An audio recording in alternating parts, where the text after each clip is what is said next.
Bhilwara academy के online platform पर आप सभी का हार्दिक स्वागत। मैं आपके साथ अभिषेक। आज की इस क्लास में क्लास 9th वालों के लिए परमाणु की संरचना चैप्टर नंबर 4 पढ़ने वाले हैं। यदि आप क्लास 9th में हो या किसी भी कंपटीशन की तैयारी कर रहे हो और वहाँ पर परमाणु का टॉपिक आ रहा है तो ये क्लास आपके लिए वेरी वेरी वेरी इंपॉर्टेंट रहने वाली है। तो बात करते हैं आज चैप्टर नंबर 4 क्लास 9th वालों के लिए परमाणु की संरचना की बात करने वाले हैं। सबसे पहले बात करें अपन परमाणु की, तो जब परमाणु की अपन चर्चा करते हैं तो परमाणु की सर्वप्रथम जानकारी किसने दी? तो जानकारी की पूछे तो महर्षि कणाद ने दी। किसने दी? महर्षि कणाद ने दी। महर्षि कणाद ने दी। लेकिन जब खोज की बात करें तो नाम आएगा डाल्टन का। किसका नाम आएगा? जॉन डाल्टन का नाम आने वाला है। जब क्वेश्चन सेकंड पूछे आपसे कि परमाणु की खोज किसने की, परमाणु की खोज किसने की, तो वहां पर आपके नाम रहने वाला है जॉन डाल्टन ने। क्लियर है क्या? आगे यदि अपन चर्चा करें तो जॉन डाल्टन ने इसकी खोज की 1803 में की। तो उसने कहा कि डाल्टन ने अपने परमाणु सिद्धांत में बताया कि परमाणु कैसा कण है? एक अविभाज्य कण है। कैसा कण है भैया? अविभाज्य कण है। अविभाज्य कण का मतलब जिसे और विभाजित नहीं किया जा सकता, सूक्ष्मतम कण, जो जिसका अपन अंतिम टुकड़ा जो करने के बाद जो बचेगा वही क्या कहलाएगा? परमाणु कहलाएगा।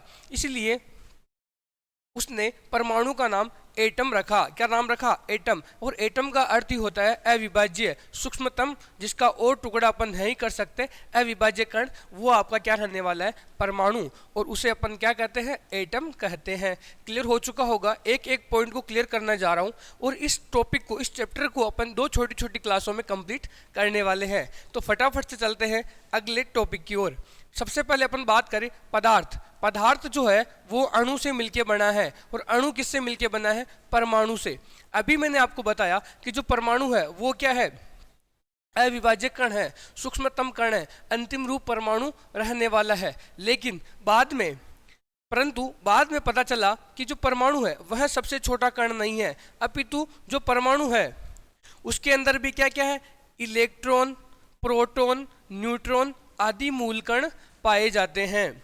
जो परमाणु है वो भी मुख्य 3 कणों से मिलकर बना है। उसके जो मूल कण है वो 3 कण है, इलेक्ट्रॉन, प्रोटॉन, न्यूट्रॉन। इन तीनों को पढ़ना आपके लिए वेरी वेरी इंपॉर्टेंट रहने वाला है। यदि आप किसी कंपटीशन की तैयारी करोगे तो उसमें भी ये आपके लिए इंपॉर्टेंट रहने वाला है। बिल्कुल सरल भाषा में यहाँ पर समझाने वाला हूँ। ठीक है, चलते हैं अगली बात करते हैं अपन। ये एक पेज पे, इस एक स्लाइड पे मैं आपको पूरा टॉपिक अच्छी तरीके से समझाने वाला हूँ। अपन चर्चा कर रहे थे मूल कणों की। किसके? परमाणु के मूल कणों की अपन चर्चा कर रहे थे। तो परमाणु के मूल कण की मैंने आपको बताया कि 3 बताए। कितने बताए अपन ने? 3। इलेक्ट्रॉन, प्रोटॉन और न्यूट्रॉन। क्लियर है क्या? अपन बात करें सबसे पहले इलेक्ट्रॉन की। इलेक्ट्रॉन को अपन दर्शाते किससे है? तो इलेक्ट्रॉन को E- से दर्शाते हैं। E-। जब माइनस लगा तो आवेश कैसा हुआ? इसमें ऋणावेश। कैसा आवेश है इसमें? आवेश पूछे तो बताना है ऋणावेश। दर्शाते किसको? इससे E- से इसको अपन दर्शाते हैं। स्मॉल e और माइनस से अपन उसको क्या करते हैं? दर्शाते हैं। बात करें इलेक्ट्रॉन। इलेक्ट्रॉन की खोज किसने की? तो जे टॉमसन। टॉमसन या थॉमसन दोनों नाम आपको देखने के लिए मिल सकते हैं, जे टॉमसन या थॉमसन। जे थॉमसन ने किसकी खोज की? इलेक्ट्रॉन की खोज की। इसे E- या E जो ऋणावेश, इसका आवेश कैसा रहने वाला है? ऋणावेश रहने वाला है। और E- यानी इससे अपन इसको क्या करते हैं? दर्शाते हैं। कंप्लीट हो गया होगा। बात करते हैं प्रोटॉन की। प्रोटॉन को P+ से दर्शाते हैं। किससे? P+ से। जब प्लस आया तो आवेश कैसा होगा? इसमें धनावेश होने वाला है। कैसा आवेश होगा? धनावेश होगा। खोज की बात करें तो इसकी खोज रदरफोर्ड ने की। रदरफोर्ड के साथ एक नाम और याद रखोगे आप, गोल्डस्टीन। किसका नाम याद रखोगे? गोल्डस्टीन। रदरफोर्ड और गोल्डस्टीन।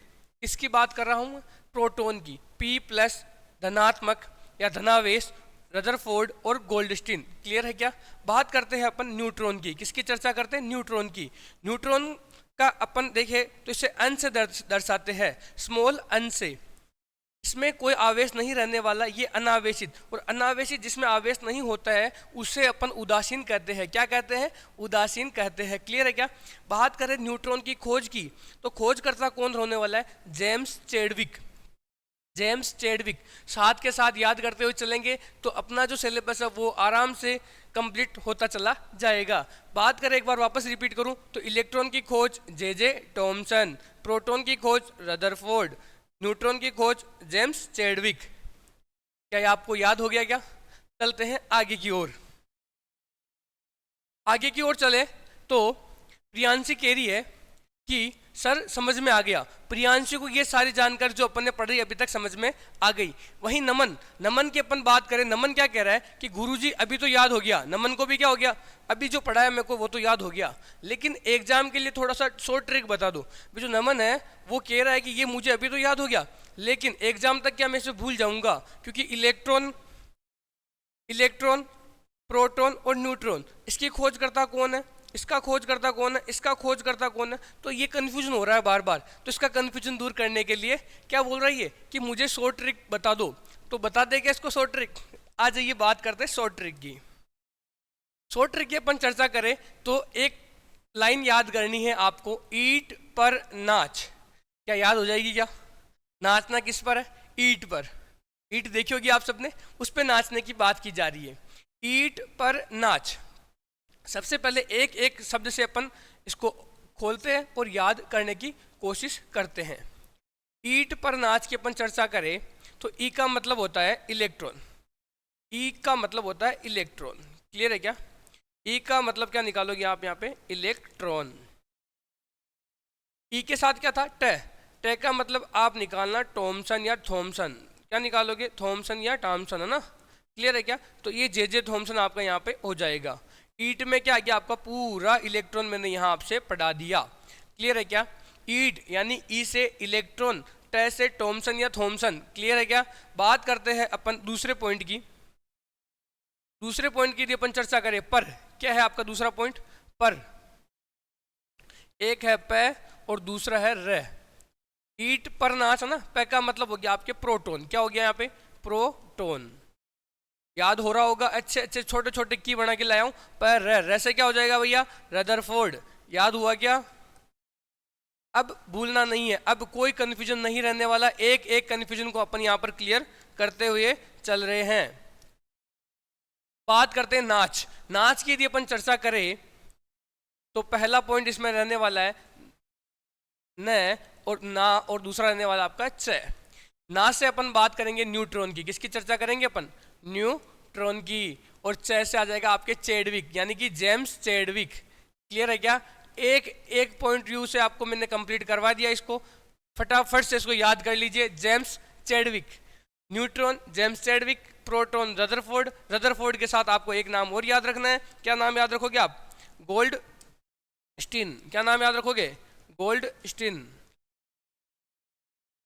और बात करें इलेक्ट्रॉन की तो जे टॉमसन। रिवीजन के साथ यहाँ करें तो इसका ऋणावेश ई माइनस इसका दर्शाया जाएगा। इसकी बात करो तो प्रोटॉन प्लस से, और ये उदासीन रहेगा, इसको अन से दर्शाएंगे। तो खोज करता यहाँ पर कंप्लीट हो गए, इनका ये दर्शाना कंप्लीट हो गया। आवेश की मैं बात करूँ तो पहले वाले में रहेगा ऋणावेश, क्योंकि माइनस आ रहा ना, तो ऋणावेश। इसमें रहेगा धनावेश। कैसा रहेगा? धनावेश। एक एक पॉइंट को अच्छी तरीके से याद करवा चुका हूँ। एन के ऊपर कोई साइन नहीं है, यानी कि ये क्या रहने वाला आपका? उदासीन। क्या रहने वाला है? उदासीन। इसी के साथ छोटी छोटी चीजें आपके कंप्लीट हो चुकी है। बात करें अभी तक जो अपन ने पढ़ा उसमें से आपके क्वेश्चंस कौन कौन से बनने वाले हैं। इंपॉर्टेंट क्वेश्चन के साथ साथ आपके पेपर में या आपके जो चैप्टर है इसमें एक भी क्वेश्चन बाहर नहीं जाने वाला। सारे क्वेश्चन अभी उसका खात्मा करने वाले हैं। तो सबसे पहले अपन बात करें क्वेश्चन नंबर फर्स्ट की। केनाल किरणें क्या है? ये पूछ रहा है आपसे, केनाल रे या केनाल किरणें क्या है? तो बात करें 1886 में। कब भैया? 1886 में। 1886 ईस्वी में गोल्डस्टीन ने, किसने? गोल्डस्टीन ने धनावेशित किरणों की, कैसी? धनावेशित जो किरणें हैं, धनावेशित किरणें हैं, इनकी जो खोज की और जिनका नाम क्या रखा गया? केनाल रे रखा। गोल्डस्टीन ने खोज की। कब की? 1886 में की। गोल्डस्टीन ने खोज की किनकी की? धनावेशित किरणों की। उसे ही अपन केनाल रे कहते हैं या केनाल किरणें कहते हैं। याद हो गया हुआ? 3 वर्ड याद करने। 1886 में गोल्डस्टीन ने खोज की किनकी? धनावेशित किरणों को। उन्हीं को क्या कहते हैं? केनाल किरणें या केनाल रे कहते हैं। क्लियर हो गया होगा? बात करते हैं क्वेश्चन नंबर 2 की। यदि किसी परमाणु में एक क्या है? इलेक्ट्रॉन। एक क्या है? इलेक्ट्रॉन। एक क्या है भैया? प्रोटॉन। एक है इलेक्ट्रॉन, एक है प्रोटॉन। तो इसमें कोई आवेश होगा या नहीं? जब एक इलेक्ट्रॉन और एक प्रोटॉन होता है तो दोनों क्या हो जाते हैं? उदासीन हो जाते हैं। क्या हो जाते हैं? उदासीन हो जाते हैं। आंसर को क्लियर करते हैं। प्रोटॉन का एक इकाई धनावेश, प्रोटॉन में क्या रहता है भैया? धनावेश। तो इलेक्ट्रॉन में क्या रहता है? ऋणावेश। प्रोटॉन जो धनावेश है वो ऋणावेश को क्या कर देगा? उदासीन कर देगा। इसलिए ऐसे परमाणु पर कोई आवेश नहीं होगा और परमाणु उदासीन होगा। क्लियर है क्या? जब एक इलेक्ट्रॉन और एक प्रोटॉन दोनों हो तो जो प्रोटॉन है वो इलेक्ट्रॉन को उदासीन कर देगा और इस मामले में क्या रहने वाला? ये आपका उदासीन रहने वाला है। क्लियर हो चुका होगा। एक बढ़िया सी चीज आपके सामने आ चुकी है। मॉडल की अपन चर्चा करेंगे। पहला मॉडल है आपका थॉमसन का परमाणु मॉडल। किसका? थॉमसन का परमाणु मॉडल। इसी परमाणु मॉडल को तरबूज मॉडल, मोतीचूर का जो लड्डू होता है उसी का उदाहरण इसमें दिया जाता है। अलग अलग उदाहरण इसमें दिया जाता है। अपने यहाँ पर तरबूज मॉडल का यहाँ पर अपने एग्जाम्पल साथ में लेके आया हूँ। ठीक है, तो फटाफट से तरबूज खा लीजिए और इसको फटाफट से याद कर लीजिए। इस मॉडल के अनुसार परमाणु एक है, तरबूज के समान होता है। एक किसके समान होता है? तरबूज के समान होता है। जिस प्रकार तरबूज में खाने वाले लाल भाग में काले रंग के क्या होते हैं? बीज धसे होते हैं। दिख रहा होगा आपको। ये जो लाल भाग है, ये जो लाल भाग है आपका, इस लाल भाग के पास में ये काले काले क्या है? इसमें बीज है। जिस प्रकार काले काले यहाँ पर बीज है, ये काले काले इसमें जो बीज दिख रहे हैं आपको, ये ऋणात्मक, और ये जो अपन खाने वाला लाल भाग है ये क्या है? आपके धनात्मक है। उदाहरण के तौर पर पूरा थॉमसन का जो परमाणु मॉडल है उसको अपन इस तरबूज की सहायता से समझ सकते हैं। जो लाल भाग है वो आपका धनावेशित भाग है। ठीक है, धनात्मक पार्ट रहने वाला है। और जो ये काले काले इसमें बीज धसे हुए हैं ये ऋणात्मक रहने वाले हैं। तो भाई साहब ने बताया कि जिस प्रकार तरबूज में खाने वाले लाल भाग के काले रंग के बीज धसे होते हैं, ठीक उसी प्रकार परमाणु के धनावेशित भाग में ऋणावेशित इलेक्ट्रॉन ठीक उसी प्रकार धसे होते हैं। तो थॉमसन जी ने बताया आपको कि जो लाल भाग है उसी प्रकार तो धनावेशित रहता है। क्या रहता है? धनावेशित रहता है। और उसमें जो काले काले बीज है वो किसका आवेश? ऋणावेशित उसमें रहने वाले हैं। इस तरीके से ये रहते हैं। क्या क्लियर है क्या? तरबूज मॉडल आपको समझा चुका हूँ। बात करें थॉमसन के परमाणु मॉडल, वो समझा चुका हूँ। क्लियर है कि इसमें धनावेशित और ऋणावेशित दोनों साथ में रहने वाले। लाल भाग को धनावेशित कहते हैं और जो आपके काले काले बीज है उनको ऋणावेशित कहने वाले हैं। चलते हैं इसकी आगे और चर्चा करते हैं। इसमें क्या क्या कमियां निकली? यदि कोई एक परमाणु मॉडल आपके सामने आता है तो उसमें कमियां निकलने के बाद दूसरा उसका सुधार करेगा। तब पहले सुधार करने से पहले क्या निकालनी पड़ती है? कमियां। तो बात करते हैं इसकी कमियों की। यहाँ से क्वेश्चन पुटअप हो रखे हैं बहुत सारे क्वेश्चन, तो एक एक चीज को ध्यान से आपको क्लियर करते हुए चलना है। कमियों की मैं बात करूं तो धनावेश व ऋणावेश दोनों एक साथ नहीं रह सकते। सबसे पहले कमी क्या निकाली कि धनावेशित और ऋणावेशित दोनों एक साथ नहीं रह सकते। जब दोनों एक साथ रहेंगे तो उदासीन हो जाएगा। क्लियर है क्या? बात करें, यह सिद्धांत रदरफोर्ड के अल्फा कण प्रकीर्णन प्रयोग के विरुद्ध था। रदरफोर्ड ने कौन सा प्रकीर्णन, अल्फा कण प्रकीर्णन प्रयोग किया था, उसके ये क्या था? विरोध में था। दो कमियां निकाल दी। क्वेश्चन पूछे आपसे कि थॉमसन के परमाणु मॉडल की कमियां बताइए, तो आपको ये दोनों लिखनी है कि ऋणात्मक और धनात्मक दोनों एक साथ नहीं रह सकते। और ये सिद्धांत अल्फा कण, रदरफोर्ड का जो अल्फा कण प्रकीर्णन सिद्धांत है उसके हिसाब से ये क्या है? उसके विरुद्ध ये जा रहा है। परमाणु उदासीन है। परमाणु क्या है? उदासीन है। इस तथ्य को थॉमसन के मॉडल द्वारा स्पष्ट कीजिए। परमाणु क्या है? उदासीन। मैंने आपको बताया कि उदासीन प्लस और माइनस जब दोनों साथ में आ जाएंगे तो क्या हो जाएगा? उदासीन।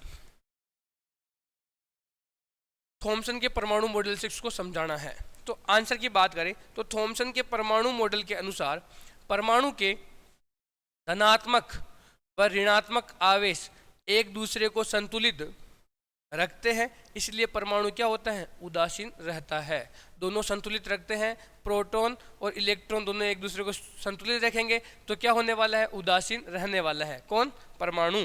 क्लियर है क्या? 3 क्वेश्चन छोटे छोटे आपके मैं इसके साथ कंप्लीट करवा चुका हूं। अगली वीडियो के साथ आपका पूरा चैप्टर कंप्लीट होने वाला है, तो ये वीडियो देखने के बाद अगली वीडियो के लिए आप तैयार रहे। क्वेश्चन की स्टार्टिंग करते हैं आगे। रदरफोर्ड का अल्फा कण प्रकीर्णन प्रयोग। जब थॉमसन ने अपना परमाणु मॉडल दिया तो उसमें जो कमियां निकली, उसके बाद रदरफोर्ड ने अपना अल्फा कण प्रकीर्णन प्रयोग सामने रखा। उसने अल्फा कण प्रकीर्णन प्रयोग किस प्रकार किया उसकी अपन चर्चा करते हैं। तो उसने एक सोने की पन्नी ली। क्या ली? सोने की पन्नी ली, और उस सोने की पन्नी पर अल्फा कण इस तरीके से उस पर डाले कि उसका जो परिणाम रिजल्ट रहा, उससे रिजल्ट के बाद ये उसने मॉडल आपके सामने रखा। उसने अल्फा कण उस पर डाली, प्रकीर्णन का मतलब फैलाना। तो जब उसने अल्फा कण इस पे सोने की पन्नी पर डाली तो क्या हुआ, यहां से कुछ इधर, और जो केंद्र में जो केंद्र में जा रही थी वो उसी दिशा में वापस लौट रही थी। क्लियर है क्या? जो दूर थी वो तो दूसरी दिशा में जा रही थी, लेकिन जो केंद्र में थी वो वापस उसी दिशा में लौट रही थी। इससे रदरफोर्ड ने क्या पाया कि जो भी वस्तु का या परमाणु जो होता है उसका मुख्य भाग कहाँ होता है? केंद्र में होता है। कहाँ होता है? केंद्र में होता है। रदरफोर्ड के परमाणु मॉडल से ये स्पष्ट हुआ कि जो इस मटेरियल का जो भी इंपॉर्टेंट जो चीजें रहने वाली है वो कहाँ रहने वाली है? उसके केंद्र में रहने वाली है। कैसे? कि जो बाहर की तरफ जब उसने प्रकीर्णन डाला, अल्फा कण डाली, तो दूसरी ओर जा रही थी, लेकिन केंद्र वाली वापस उसी दिशा में लौट रही थी। क्लियर है क्या? ये इसने प्रयोग किया, समझ में आ गया होगा। बात करते हैं आगे, इस प्रयोग के बाद इसकी क्या क्या इंपॉर्टेंट चीजें निकल के आती है उनकी यदि अपन चर्चा करें तो अपन बात करें सबसे पहले कि रदरफोर्ड का जो परमाणु मॉडल प्रयोग किया उससे निष्कर्ष क्या निकला। तो अल्फा कण प्रकीर्णन प्रयोग के आधार पर रदरफोर्ड ने परमाणु का नाभिकीय मॉडल, नाभिकीय यानी जो सेंटर जो था वो आपका नाभिक रहने वाला है, अंदर का जो केंद्र था सोने की पन्नी में वो आपका नाभिक रहने वाला है। क्लियर हो चुका होगा आपको? इसको अपन नाभिक कहेंगे। नाभिकीय मॉडल प्रस्तुत किया जिसके अनुसार परमाणु कण कैसा होता है? गोलाकार होता है, अति सूक्ष्म होता है और विद्युत उदासीन कण होता है। क्लियर है क्या? गोलाकार होने वाला है, अति सूक्ष्म होता है। क्लियर। परमाणु का समस्त जो धनावेश है वह लगभग समस्त द्रव्यमान उसके केंद्र में होता है, जिसे परमाणु का नाभिक कहते हैं। अभी अपने प्रयोग में समझा कि जो भी उसका मटेरियल मुख्य होने वाला समस्त द्रव्यमान वो कहाँ रहने वाला है? उसके केंद्र में रहने वाला है। उसे नाम क्या दिया उसने? नाभिक उसे कहा गया। क्लियर है? नाभिक में धनावेशित प्रोटॉन को अपन बोलते हैं P+, प्रोटॉन, तथा नाभिक के बाहर ऋणावेशित इलेक्ट्रॉन E- पाए जाते हैं। इसने ये भी क्लियर किया कि इस केंद्र में कौन है? प्रोटॉन, और इसके बाहर कौन है? इलेक्ट्रॉन। क्लियर है क्या? दोनों चीजें कंप्लीट हो चुकी हैं। यहाँ पे समझ में आया? प्रोटॉन कहाँ? केंद्र में, और उसके बाहर कौन चक्कर लगा रहा है? इलेक्ट्रॉन चक्कर लगा रहा है। इलेक्ट्रॉन नाभिक के चारों ओर वृत्ताकार कक्षाओं में घूमते रहते हैं। इस तरीके से जो इसका नाभिक है, इसमें नाभिक में अपन चर्चा करें तो इसमें रहने वाला आपका प्रोटॉन, और इसके बाहर वृत्ताकार में चक्कर कौन लगाता है? आपके इलेक्ट्रॉन। कौन लगाता है? इलेक्ट्रॉन। ये आपके यहाँ पर चक्कर लगाते हैं। क्लियर हो चुका होगा? एक एक चीज को अच्छी तरीके से यहाँ पर अपन क्लियर करते हुए चल रहे हैं। बात करें अपन नाभिक के संगठन की, या नाभिक का जो संगठन होता है उसकी अपन चर्चा करें तो किसी परमाणु के नाभिक में मुख्य रूप से दो प्रकार के कण पाए जाते हैं। कोई भी नाभिक होता है, यानी कि जब अपन ने बात की परमाणु की, तो ये बाहर की कक्षाएं है, इसमें कौन चक्कर लगाएगा? इलेक्ट्रॉन। कौन चक्कर लगाएगा? इलेक्ट्रॉन। और जो इसका केंद्र बिंदु है, इस केंद्र बिंदु अपन क्या कहते हैं? नाम पूछे तो क्या बताओगे आप? नाभिक। क्या नाम दोगे इसको? नाभिक। ये आपका नाभिक रहने वाला है। और इस नाभिक की अपन चर्चा करें तो इसमें कौन कौन से संगठन में कौन कौन रहने वाले हैं, तो फटाफट से ये याद कर लीजिए आप कि इसमें रहने वाला है प्रोटॉन। कौन रहने वाला है? प्रोटॉन। और प्रोटॉन के बाहर कौन रहता है? न्यूट्रॉन। कौन रहता है? न्यूट्रॉन। प्रोटॉन के बाहर न्यूट्रॉन रहता है, और इलेक्ट्रॉन जो है वो इन कक्षाओं में क्या करता है? इसके चक्कर लगाता है। क्लियर हो गया क्या? तो नाभिक के संगठन की बात करें, किसके संगठन की बात करें? नाभिक के संगठन की बात करें तो आपको दोनों नाम याद रखने हैं कि मुख्य रूप से दो कण होते हैं। पहला है प्रोटॉन, दूसरा है न्यूट्रॉन। प्रोटॉन को P+ से दर्शाते हैं और न्यूट्रॉन को N से दर्शाते हैं, और इन कणों को कुल मिलाकर न्यूक्लियॉन कहा जाता है। वेरी वेरी इंपॉर्टेंट लगा लेना इसे कि इन दोनों को मिलाने के बाद जो नाभिक का संगठन है उसे क्या कहा जाता है? उसे न्यूक्लियॉन कहा जाता है। क्लियर है क्या?